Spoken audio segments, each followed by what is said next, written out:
Hi guys what's up, कैसे आप सब लोग। मेरा नाम है ललित सिंह और आप देख रहे हैं अपना यूट्यूब चैनल नेशन फर्स्ट।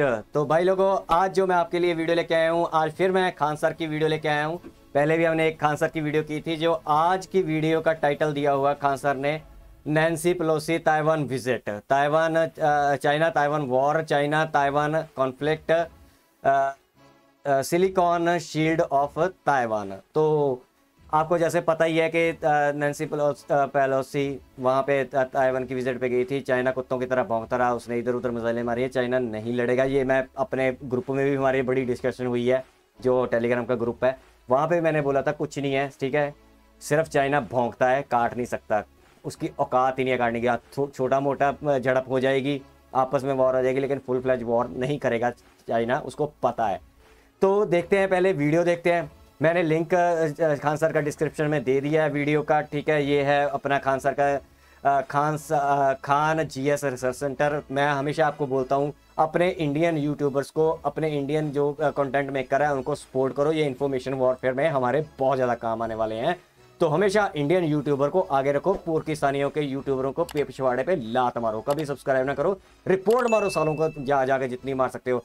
कहते हैं कि रिपोर्ट मारने से कुछ नहीं होता, रिपोर्ट मारने से बहुत कुछ होता है। लेकिन अगर आप बल्क में करना चाहते हो कुछ काम, तो मैंने टेलीग्राम का लिंक डिस्क्रिप्शन में दे रखा है, आप मेरे साथ बात करो, वहाँ पे आपको बताया जाएगा कि रिपोर्ट करी कैसे जाती है और बल्क में कैसे की जाती है और क्या कैसे स्ट्रेटेजी अपनाई जाती है। तो पहले हम वीडियो देखते हैं खान सर की, उसके बाद एंड में करेंगे तबसरा। So let's start the video. देखिए, अभी चाइना और ताइवान के बीच में जो डिस्प्यूट हो रहा है, आखिर ये कहां तक जाके शांत होगा? क्या चाइना ताइवान पर हमला कर देगा या नहीं करेगा? इसको शुरुआत से हम समझते हैं। देखिए, प्रथम विश्व युद्ध और द्वितीय विश्व युद्ध के दौरान चाइना में मेनली जब सेकेंड वर्ल्ड वॉर चल रहा था, तो चाइना में बहुत भयानक गृह युद्ध चल रहा था और इसी का फायदा उठा के जापान इस पर अटैक कर चुका था। उस समय दो पार्टियां थी, एक माओ की जो थी, माओ जेडांग की जो पार्टी थी उनका नाम था कम्युनिस्ट पार्टी, और नेशनलिस्ट पार्टी को जो लीड कर रहे थे क्वेमेंटोंग, तो ये चियांग काई शेक, क्वेमेंटोंग पार्टी थी तो चियांग काई शेक लीड कर रहे थे। तो दोनों के बीच भयानक गृह युद्ध हुआ। जापान के हमला को देखकर ये दोनों नेताओं ने एक समय के लिए युद्ध विराम कर दिया। गृह युद्ध उसे कहते हैं जब आपस में ही दो पार्टियां सत्ता के लिए लड़ लेती हैं। जैसे तालिबान और अफगानिस्तान की सरकार देखें, वो एक तरह का अंदर का गृह युद्ध था कि एक ही गुट दूसरे गुट को मारेगा अपने ही देश में। तो ये दोनों जो गुट थे एक समय के लिए शांत हुए ताकि जापान के आक्रमण को न्यूट्रल किया जा सके। लेकिन द्वितीय विश्व युद्ध में जापान के ऊपर परमाणु बम गिर गया और जापान ऑटोमेटिक साइड हो गया। इसका फायदा उठाकर जो माओ थे, वो उनके समर्थक जितने थे वो चियांग काई शेक के समर्थकों को हावी होने लगे अचानक, और ये पूरे एरिया पर माओ का कब्जा हो गया, और यानी कम्युनिस्टों का कब्जा हो गया। तो ये जो चियांग काई शेक थे अपने समर्थकों के साथ ताइवान चले गए और यहीं से कहने लगे कि हम लोग वापस रणनीति बनाएंगे और वापस चाइना को हम लोग अपने अंडर में लाएंगे। तो अब यहां से चाइना की दो विचारधाराएं चालू होती है। एक ये बड़ा वाला चाइना जिसे हम लोग कहते हैं पीपुल्स रिपब्लिक ऑफ चाइना, और एक छोटा वाला ताइवान, इस ससुरा अपने को कहता है Republic of China, Republic of China कहता है।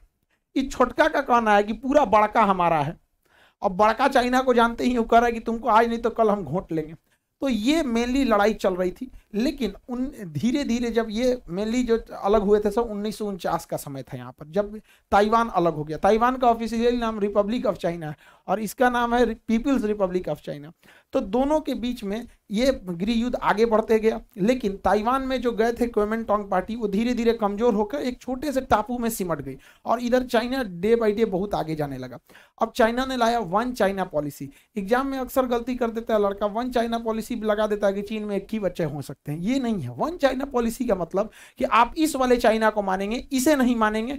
वन चाइना पॉलिसी में एक्सेप्ट करना पड़ता है कि हम इस चाइना को मानते हैं और ये चाइना कोई देश नहीं है। भारत ने भी वन चाइना पॉलिसी फॉलो किया है, अमेरिका ने भी माना है, लेकिन वो कहते हैं कि इसको भी अधिकार है मानवाधिकार का। तो ये सब चीज हुआ। इसी सिलसिले में जो ताइवान था वो धीरे धीरे डेवलप करते रहा है और डेवलप करते करते ये काफी आगे डेवलप हो गया। खैर, चाइना का भी ये एरिया काफी ज्यादा डेवलप है और इसी डेवलपमेंट में एक सबसे बड़ी डेवलपमेंट थी सेमीकंडक्टर की। सिलिकॉन एक सेमीकंडक्टर है। जहां कहीं हमें इलेक्ट्रॉनिक डिवाइस चाहिए, यानी जहां कम करंट की जरूरत है, जैसे माइक, टीवी, कैमरा, ये जितने चीजें हैं इसमें सेमीकंडक्टर की जरूरत पड़ती है। आपका लैपटॉप, कंप्यूटर, कोई भी चीज जितना भी आप देख रहे हैं ये सारी चीजें आपके किसी न किसी इंस्ट्रूमेंट में मिलेगी। इवन कि आपके एटीएम कार्ड पे भी एक चिप लगा रहता है, मेमोरी कार्ड पे, सिम कार्ड में, जहां भी येलो कलर वाला देख रहे हैं उसे सिलिकॉन का ही यूज होता है।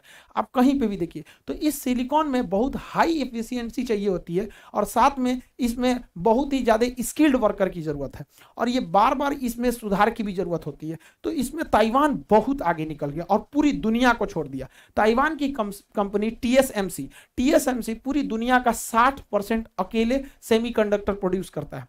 अब अभी क्या है कि 5G का जमाना आ गया है, हर इंसान के हाथ में मोबाइल, टैबलेट, लैपटॉप, हर चीज अब स्मार्ट होते जा रही है। जैसे आप देखिएगा बल्ब स्मार्ट हो गया, आप रिमोट से बंद कर सकते हैं। तो जहां ये रिमोट वगैरह आएगा इसमें कंफर्म सेमीकंडक्टर लगेगा, यानी पूरी दुनिया का 60% सेमीकंडक्टर अकेले ताइवान के टीएसएमसी कंपनी प्रोवाइड कर देती है।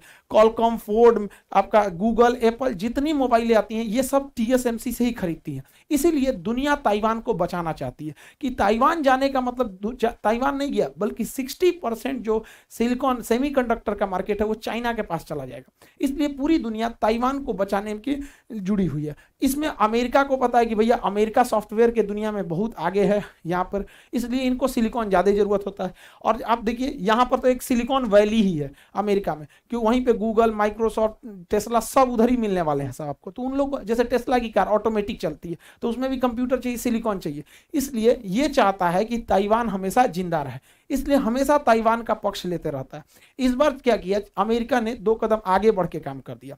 एक्चुअली अमेरिका के संसद भवन को हम कांग्रेस कहते हैं। तो जो जिसे संसद भवन के 2 सदन होते हैं, जैसे हमारे यहाँ भी संसद भवन के 2 सदन हैं, तो हम लोग जिसे संसद कहते हैं अमेरिका वाले उसे कांग्रेस कहते हैं। हमारे यहाँ कांग्रेस तो एक राजनीतिक पार्टी है, जबकि ब्रिटेन वाले उसी को पार्लियामेंट कहते हैं। तो एक ही नाम है उसका, कानून बनाने वाला जगह। ये है आपका अमेरिका का संसद, जिसे वो लोग कांग्रेस कहते हैं। इसमें एक सदन है लोकसभा, एक सदन है राज्यसभा।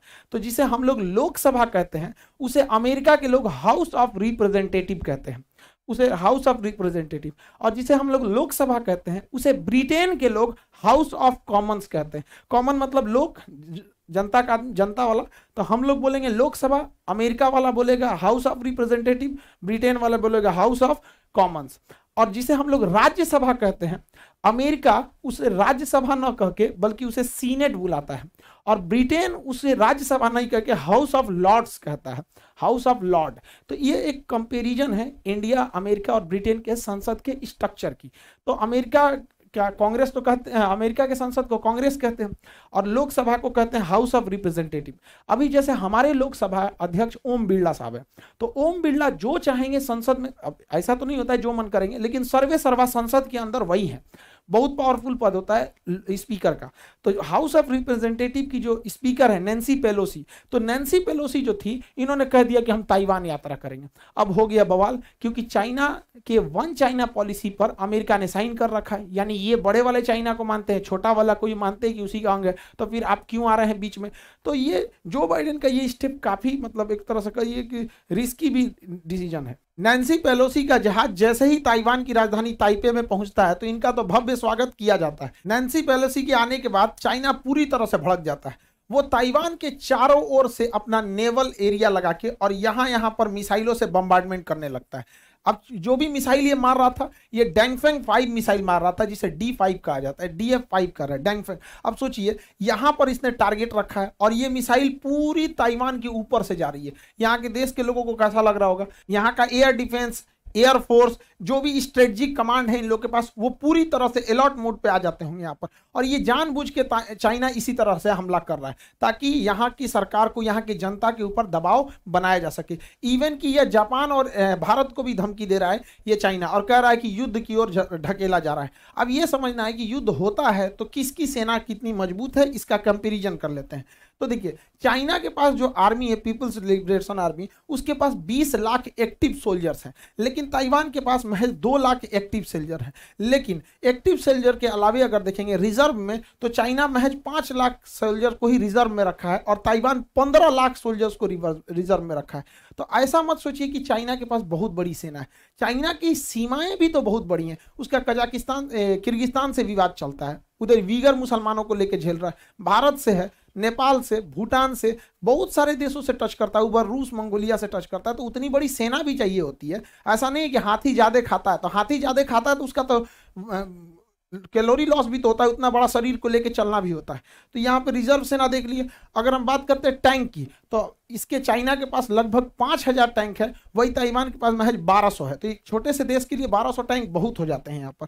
अब आर्टिलरी गन, चाइना के पास 1734 आर्टिलरी गन है, वही ताइवान के पास 1410। आप देखेंगे आर्टिलरी में दोनों में बहुत का अंतर नहीं है। एक इतना बड़ा देश के पास 1700, इसके पास 1400 यहाँ पे आर्टिलरी गन है। इसके अलावा मल्टी बैरल रॉकेट लॉन्चर, एक साथ जो आर्टिलरी अंधाधुंध फायरिंग के लिए ये जो होते हैं, ये चाइना के पास 4120 है और ताइवान के पास महज 257 है। यहां ताइवान पीछे छूट जाता है। हर मामले में आप देखेंगे तो ताइवान से तो आगे ही बैठता है चाइना। बख्तरबंद गाड़ियों के मामले में 35,000 चाइना के पास बख्तरबंद गाड़ियां हैं, वही ताइवान के पास ये संख्या केवल 3471 का है। तो इस मामले में भी ताइवान पीछे रह जाता है।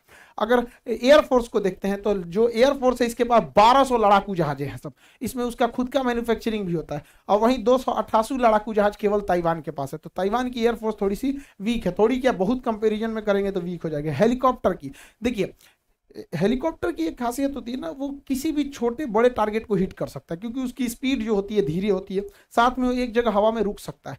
इस वजह से बहुत एक्यूरेट हमला कर लेता है हेलीकॉप्टर। तो चाइना के पास युद्धक हेलीकॉप्टर 281 है, वहीं महज 91 हेलीकॉप्टर ताइवान के पास है। जबकि ट्रांसपोर्ट देखेंगे, युद्ध के समय ट्रांसपोर्टेशन बहुत मायने रखता है कि टाइम पर किसी भी एमुनेशंस को, दवाइयों को, वहां पे गोला बारूद को, एक्स्ट्रा फौजियों को टाइम पर पहुंचाना बहुत जरूरी है। पता चला एक दिन लेट पहुंचाएंगे तो सारा कहानी बदल जाएगा।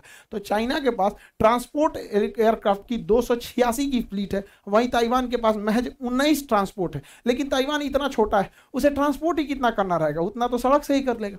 तो ताइवान रखा है सेना अपने हिसाब से और चाइना रखा है अपने हिसाब से। नेवी के मामले में चाइना बहुत सुपीरियर है, उससे 777 नेवी के फ्रिगेट, डिस्ट्रॉयर ये सब हैं, इनके पास महज 117 ही है ताइवान के पास। और एयरक्राफ्ट कैरियर देखेंगे तो ताइवान के पास तो एयरक्राफ्ट कैरियर ही नहीं है, जबकि चीन अभी हाल में अपना तीसरा एयरक्राफ्ट कैरियर भी शामिल किया, यानी लड़ने के लिए इनके पास 2 एयरक्राफ्ट कैरियर हैं सब चाइना के पास। सबमरीन, चाइना की नेवी की सबसे बड़ी रीढ़ मानी जाती है सबमरीन, इसे साइलेंट किलर भी कहा जाता है, पानी के नीचे रहती है। ताइवान के पास महज 4 है और पूरी दुनिया में सबसे ज्यादा सबमरीन रखने वाला यही है, चाइना है। 79 सबमरीन है इसके पास, ये चाइना की सबसे बड़ी बैकबोन है वहां पे। लेकिन समझिए चाइना के साथ एक ड्रॉबैक भी है, चाइना एक विशाल देश है और उसको ताइवान तक आने के लिए उसे उसकी जो बड़ी भारी भरकम सेना है वो काम नहीं आ पाएगी, समुद्रवा हेल के थोड़े आएगी। तो यहाँ से वो हेलीकॉप्टर के रास्ते भेज सकता है, एयरफोर्स के ट्रांसपोर्ट के रास्ते सैनिक उतार सकता है, नहीं तो नेवी है और ये एम्फीबियन एयरक्राफ्ट है।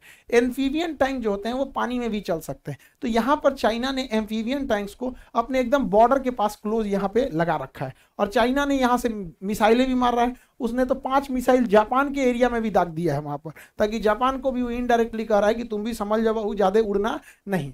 देखिए चाइना के साथ दिक्कत क्या आने वाला है, इतना बड़ा देश है, इतना बड़ा देश में उसको यहां से अगर आर्मी को यहां ले आना है तो बहुत बड़ा हरकुलियस टास्क हो जाता है उसके पास, चाइना के लिए यहाँ पे। और ताइवान पे हमला करने के लिए उसे जब सहारा लेना पड़ेगा हेलीकॉप्टर एम्फीबियन टैंक का, तो अमेरिका इसमें बखूबी इस हथियार को यूज कर चुका है यूक्रेन की लड़ाई में। यूक्रेन की लड़ाई में रूस के टैंक और रूस के हेलीकॉप्टर मतलब बहुत काम आ ही नहीं पाए, क्योंकि टैंकों को मारने के लिए, ये टैंकों को मारने के लिए और ये हेलीकॉप्टर को मारने के लिए एक सिंगल मतलब एक इंसान के चलाने वाला हथियार है, मैनपैड होता है। देखिए हेलीकॉप्टर के लिए ये मैनपैड दुश्मन बन जाता है।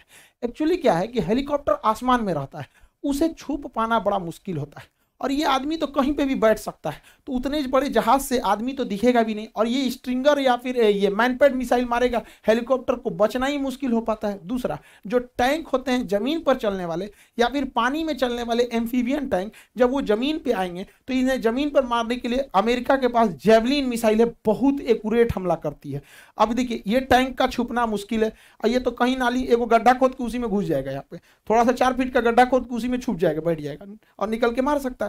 तो अमेरिका को तत्काल जिस तरह यूक्रेन को पहुंचाया, ससुराल लेट से पहुंचाया, लेकिन ताइवान के पास प्रॉपर मात्रा में मैनपैड होने चाहिए और जेवलिन मिसाइल होनी चाहिए, क्योंकि जब वो आएंगे तो इसी तरह से आएंगे। और रही बात एयरफोर्स की, तो एयरफोर्स बड़े टारगेट को हिट करती है, छोटे टारगेट को नहीं हिट कर पाती है। तो एयरफोर्स इन लोग को देख भी नहीं पाएगी, क्योंकि इनकी स्पीड भी बहुत तेज होती है, और ना ही ये लोग ही उसको मार पाएंगे। तो ये मैनपैड इसके आगे काम नहीं आ पाएगा। इसके लिए अमेरिका को वहां पर अपना थर्ड मिसाइल डिफेंस सिस्टम है उसको एक्टिवेट करना चाहिए, ताकि इन जहाजों से उसे रोका जा सके। तो इसमें 4 चीज बहुत काम आएगी। एक, एयरफोर्स को रोकने के लिए थर्ड मिसाइल, और हेलीकॉप्टर और टैंक को रोकने के लिए मैनपैड और जेवलिन मिसाइल, और पनडुब्बियों को मारने के लिए सबसे ज्यादा जरूरी होता है, चाइना की सबसे बड़ी रीढ़ है पनडुब्बी, और यहां पर पनडुब्बियों को मारने के लिए P-8I अमेरिका का जहाज है P-8I। ये P-8I जो जहाज है ये पनडुब्बी हंटर कहा जाता है इसे, पोसाइडन। ये ऊपर आसमान में उड़ते उड़ते पनडुब्बियों को मार देता है टारपीडो की मदद से। तो ये क्वाड देशों को एक साथ आना चाहिए, और अनप्लान्ड तरीके से जो बाइडेन डिसीजन ले लेते हैं वैसे नहीं होना चाहिए, बल्कि क्वाड देशों को एक साथ प्रॉपर डेलीगेशन रहना चाहिए कि हाँ भाई इस बार अमेरिका भेजा है तो अगली बार जापान भेजे, 1 महीना बाद भारत भेजे, 2 महीना बाद ऑस्ट्रेलिया भेजे। तो धीरे धीरे अचानक से ये कर दिया गया है, तो थोड़ा सा असमंजस की स्थिति में फंस गया है कोई भी व्यक्ति। अब ध्यान से समझिए, अगर हम लोग चाइना को फ्री फंड छोड़ देंगे तो ताइवान को कब्जा लेगा। ताइवान को कब्जाने के बाद चाइना के लिए हर चीज से टेंशन फ्री हो जाएगा, उसके पास सिलिकॉन आ जाएगा, जब चाहे तो सेमीकंडक्टर का प्रोडक्शन रोकेगा। पूरी दुनिया में कैमरा, मोबाइल, टेलीफोन, हर चीज महंगी हो जाएगी जो भी सिलिकॉन से जुड़ी है। तो पहला तो एक ये लॉस होगा। दूसरा, भारत के लिए दिक्कत हो जाएगा कि वो फ्री हो जाएगा तो ससुरा फिर भारत पे कंप्लीटली भिड़ेगा। इसके लिए भारत को चाइना का थोड़ा सबक सिखाना चाहिए। तुम वहां युद्ध अभ्यास कर रहे हो और यहाँ पे जब युद्ध अभ्यास होता है तो उस एरिया में कोई नहीं जाता है। तो भारत सरकार को भी यहाँ पे अंडमान निकोबार का ये मलक्का जल संधि बंद करेगा ना, ये जैसे मलक्का बंद किया यहाँ युद्ध अभ्यास करके, तो चाइनीज जहाजों को इस साइड से निकलना पड़ेगा। और ये रास्ता इतना दुर्गम में पड़ता है और यहाँ पे क्रॉस करना बहुत मुश्किल हो जाता है। यहाँ 1 वीक के लिए अगर मलक्का बंद हो जाता है ना, तो 1 हफ्ते में चाइना को 500 करोड़ का लॉस लगता है। और इसके बाद भी जाएगा कहाँ? हिंद महासागर में जाएगा यहाँ पे। तो यहाँ हम लोगों को काम बनता है कि चाइना का ध्यान भटकाया जाए, क्योंकि चाइना इतना बड़ा देश है, अगर उसका ध्यान इधर भटक गया ना तो ये एरिया में पूरा पहाड़ है, ऐसा मैदानी क्षेत्र नहीं है, तो पूरा पहाड़ है, यहाँ से यहाँ ट्रांसपोर्टेशन बहुत मुश्किल हो जाएगा। और ये चाइना के लिए कंप्लीट ट्रू फ्रंट वार हो जाएगा। एक इधर एरिया हो रहा है, एक यहाँ, और एक नेवी के सेक्टर में फंसा देना चाहिए। चाइना के जो सेनापति थे जब वो रिटायर हुए तो उन्होंने कहा कि मुझे बहुत खुशी है कि मैंने पूरी दुनिया की सबसे बड़ी सेना का नेतृत्व करके रिटायर हो रहा हूं। लेकिन अफसोस इस बात का है कि आज तक कभी युद्ध नहीं किए। वाह रे भैया वाह, इस ससुरा इतना बड़ा चाइनीज वाले हैं सब, ये केवल डराने का काम करते हैं। ये कभी किसी दूसरे बड़े देश के साथ युद्ध अभ्यास नहीं करेंगे। ये क्या करेंगे अपने में, कि चाइना की सेना एक दिन में यहां से यहां पहुंच गई, उस एक दिन में ना सड़कों पे किसी को निकलने दिया जाता है, ना कोई रेलवे पैसेंजर के लिए ट्रेन रखा जाता है, केवल मिलिट्री वाले गुजरते हैं। रियल लड़ाई में ऐसा नहीं ना होता है। तो ये चाइना मनोवैज्ञानिक दबाव बना रहा है पूरी दुनिया पे। यहाँ भारत को करना चाहिए कि नेवी को इस साइड में एक्टिवेट कर देना चाहिए, ताकि जो कुछ मनोवैज्ञानिक दबाव बने, ऐसा नहीं कि युद्ध कर देना चाहिए। मनोवैज्ञानिक दबाव बनाने के लिए हमें अपनी सेना को लद्दाख के एरिया में तत्काल मोबिलाइज करना चाहिए। इससे क्या है कि लद्दाख में जहां कन्फ्लिक्ट हुआ था, ये फिंगर 4 मेरा है कि फिंगर 4 तुम्हारा है, वहां तक चले जाओ। यहाँ पे उत्तराखंड है ही है, सिक्किम के पास, अरुणाचल प्रदेश के पास। एक साथ अगर हम लोग यहाँ पर बहुत बड़े पैमाने पर युद्ध अभ्यास करने लगेंगे, इसी से चाइना के ऊपर दबाव बन जाएगा। अभी भी चाइना ताइवान पे हमला नहीं किया है, उसके अगल बगल में युद्ध अभ्यास कर रहा है। तो हम लोग अपने जगह पे तो कर ही सकते हैं, यहाँ राफेल लगा देते हैं और यहाँ पे P-8I जो है विमान यहाँ लगा देते हैं। चाइना की पनडुब्बियां इधर बिजी रहेंगी और 1-2 ठो यहाँ लगा देते हैं, वरना चाइना के ये रखेल है ना, ये ज्यादा चिल्लाते रहता है यहाँ पे। इसको खाने पीने को तो है ही नहीं, सोचता है भीख में कुछ ना कुछ मिल ही जाएगा। तो ये जरूरी है। अगर हम लोग जो बाइडन को और ताइवान को अकेला छोड़ देंगे तो यह दूसरा यूक्रेन साबित हो जाएगा और ये चाइना टेंशन फ्री हो जाएगा। जब चाइना यहाँ की ओर बिजी होगा तो यही बहाने हम लोग अक्साई चीन में घुस जाएंगे, जो वो मिले ससुरा 2-4 किलोमीटर जितना जा सके, क्योंकि वो एक साथ 2 लड़ाई नहीं लड़ सकता। ताइवान से लड़ने के लिए अमेरिका पीछे नहीं हटेगा। उसने अपने यहाँ पर एयरक्राफ्ट कैरियर का पूरा जंगी बेड़ा भेज दिया है। और अगर यहाँ चले गए हम लोग तो या तो 2 किलोमीटर अंदर घुसेंगे तो चाइनीज वापस जाओ, और नहीं तो ससुरे तुम युद्ध करो। तो चाइना एक साथ 2 फ्रंट पे नहीं लड़ सकता है। रीजन क्या है, यहाँ दुनिया का सबसे ऊंचा पठार तिब्बत का पठार है और ये इतना दुर्गम एरिया है कि इसके ऊपर से जहाज तक नहीं गुजर पाती, प्रेशर इतना ज्यादा रहता है। यहाँ लड़ाकू जहाज भी जाते हैं हैं ना तो अपनी कुल क्षमता से उड़ान नहीं भर सकते। हाइट ज़्यादा, प्रेशर कम, जो ज्योग्राफिकल ट्रेन है काफ़ी उठपटांगे। तो अभी हम लोगों को ताइवान को अकेले नहीं छोड़ना चाहिए, क्योंकि अगर वो छूट गया तो छुट्टा साढ़ हो जाएगा। और जैसे ताइवान पे हमला करे तो भारत सरकार को भी इधर से एकदम हमला करते रहना चाहिए। तो आप लोगों को भी प्रेशर है, जो आपके पास सोशल मीडिया है, गवर्नमेंट के ऊपर प्रेशर बनाना चाहिए ताकि गवर्नमेंट इसको अकेला न छोड़े। हालांकि अमेरिका अक्टूबर में भारत के साथ उत्तराखंड में युद्ध अभ्यास करने वाला है, तो वो युद्ध अभ्यास अक्टूबर में होगा। अक्टूबर आज है, अभी तो अगस्त चल रहा है यहाँ पे, तब तक पूरा कहानी खत्म हो जाएगा। अमेरिका क्या करेगा छोड़िए, हम लोगों को यहाँ पर अपनी सेना को एक्टिवेट करना चाहिए। और ये जरूरी भी है, समझिए, सेना को अगर आप इमरजेंसी में एक्टिवेट नहीं करते हैं तो सेना को धीरे धीरे एक्सपीरियंस की थोड़ी सी कमी महसूस होने लगेगी कि जब तक सेना लड़ाई नहीं करती है वो वाली फीलिंग नहीं आती है। आप क्या कितना प्रैक्टिस कीजिए, तो एकदम ये रियल वॉर लाइक सिचुएशन हो जाएगा। सेना को मोटिवेट पूरी मोबिलाइज किया जाएगा यहाँ पे, जिस बहाने एक तरह का समझिए तो ड्रिल भी हो जाएगा। और क्या पता अगर ये ससुरा लड़ाई में कूद गया तो हम लोग भी इधर कूद जाएंगे, इसी बहाने अक्साई चीन, पीओके वगैरह वाला एरिया में आदमी आगे बढ़ सकता है यहाँ पे। आप क्या सोचते हैं कि हम लोगों को यहाँ यूक्रेन के मुद्दे की तरह शांत बैठना चाहिए या फिर अपनी सेना को अब चाइना के बॉर्डर पे मोबिलाइज करके चीन का ध्यान भटका देना चाहिए? आई होप आप इस टॉपिक को समझे होंगे। मिलेंगे नेक्स्ट क्लास में। जय हिंद। तो यहाँ तक की वीडियो आपने वीडियो में देखा कि क्या सिनेरियो चल रहा है, कुछ बातें ऊपर नीचे है, कोई बात नहीं, इनके जो लेकिन बातें इनकी सही हैं। देखो, हमें अब गुर्दा दिखाना ही पड़ेगा, ठीक है। अगर हमें सुपर पावर बनना है तो गुर्दा दिखाना पड़ेगा भाई।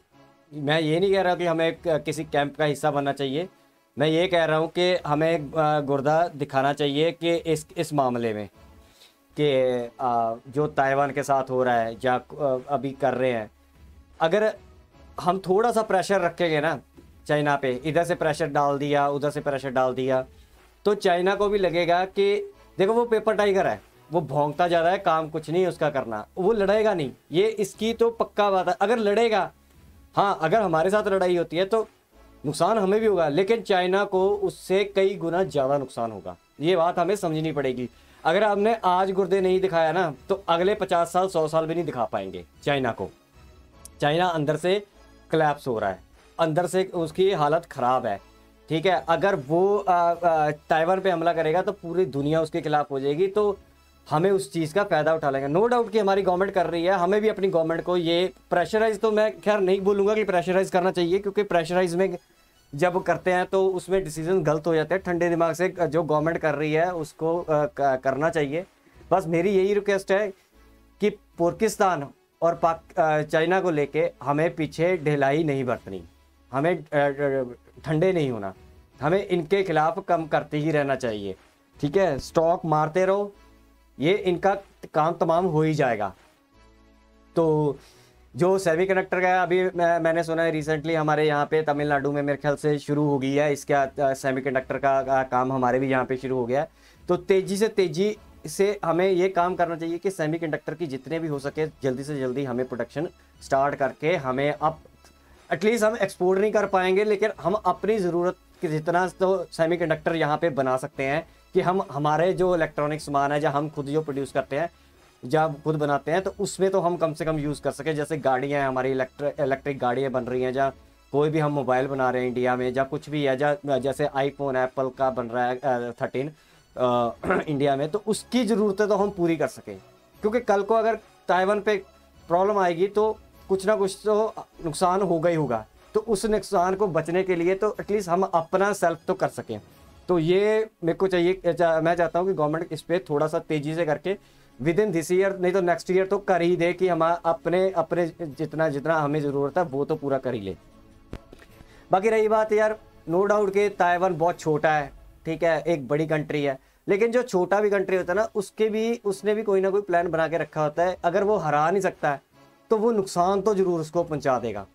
अब जो सेमीकंडक्टर की सर बाल कह रहे थे कि उसका दबा लेगा, या भाई अगर ताइवान सोच लेगा ना कि अगर हम ख़त्म ही हो रहे हैं, तो वो अपना जो ये वाले है ना, जो उसकी कंपनी है जो 60% प्रोड्यूस कर रही है, उसका जा तो पहले लड़ाई से पहले कुछ शिफ्टिंग का देखेगी, नहीं होगा शिफ्टिंग तो वो जिस दिन लड़ाई हो जाएगी वो खुद ही उसको उड़ा देंगे अपनी फैक्ट्री को, ठीक है। वो चाइना के हाथ नहीं लगने वाले। एक्चुअली में जो छोटा वाला बोल रहे थे ना, छोटा एक्चुअली रियल चाइना वही था। ये माओ शाओ ने था हरामपुना किया था चाइना में, कम्युनिस्ट पार्टी ने, ठीक है। एक्चुअली में अगर जापान पे बॉम्ब ना किया करता ना, अमेरिका न्यूक्लियर बॉम्ब ना करता, तो चाइना की तो पूंगी बजा रखी थी जापान ने पूरी। ठीक है, ये अमेरिका ने ही साले ने चाइना को बचा लिया था, नहीं तो जापान ने तो ख़त्म कर देना था इसको, चाइना को। ये कम्युनिस्ट, ये उस वक्त की, हाँ गलतियाँ होती हैं, आज भुगतनी पड़ती हैं। ठीक है, उस वक्त ख़त्म हो जाता है। उस वक्त ये ताइवान है जो ताइपे बोलते हैं, ओरिजिनल चाइना ये है। ओरिजिनल चाइना जो बड़े वाला, वो ओरिजिनल चाइना नहीं है। चाइनीज़ लोग ये हैं ओरिजिनल, क्योंकि ये डेमोक्रेटिक थे पहले। ठीक है, तो इनकी दो दड़ थे, लड़ाई लड़ी होगी, ये बेचारे यहाँ बाकी आए हुए कमज़ोर हो गए। चलिए खैर, ये तो हिस्ट्री हो गई है। अब आज का सिनेरियो ये है कि जिन लोगों को लगता है कि बहुत बड़े स्केल पे वॉर हो जाएगी, तो बड़े स्केल पे वॉर नहीं होगी ताइवान के साथ। ताइवान के साथ ऐसे ही रहेगा, छोटे मोटे झड़पें होती रहेंगी, उनको लगाते रहेंगे, लेकिन इससे चाइना की पोल खुलती जाएगी। चाइना बहुत ज़्यादा कमज़ोर हो चुका है। पाकिस्तानी बोलते थे ना कि हम हमारा बाप है, इनका बाप कमज़ोर हो चुका है। अब पाकिस्तानियों को अंदर से तो पता चल गया कि चाइना में दमखम नहीं है, अमेरिका से तो नहीं लड़ सकता है। लोग कहते हैं सुपर पावर, भाई अभी भी मानो चाहे ना मानो, अमेरिका ही सुपर पावर है। बंदे ने दिखा दिया दम कि हमारी पड़ोसी आई थी और पड़ोस के चली गई चाइना को। ठीक है, तो ये यहाँ तक थी वीडियो। आई होप आपको अच्छी वीडियो लगी। प्लीज़ लाइक करिए, सब्सक्राइब करिए, शेयर करिए, कमेंट कीजिए, और सब्सक्राइब करके ज़रूर जाइए प्लीज़ इस चैनल को, ताकि इस इंफॉर्मेशन वॉरफेयर में हम पाकिस्तानियों के साथ या बाहर की ताकतों के साथ लड़ सकें। और अपने इंडियन यूट्यूब चैनल को हमेशा सपोर्ट किया करिए, क्योंकि ये आगे आने वाला इंफॉर्मेशन वॉरफेयर है, 5th जनरेशन वॉरफेयर है। इसमें हमें आप लोगों की ज़रूरत है। आप अगर नेशन फर्स्ट को सब्सक्राइब करते हो तो सोल्जर बन जाते हो इंफॉर्मेशन वॉरफेयर में। तो आई होप आपको ये वीडियो अच्छी लगी। मिलेंगे नेक्स्ट वीडियो में, तब तक के लिए जय हिंद।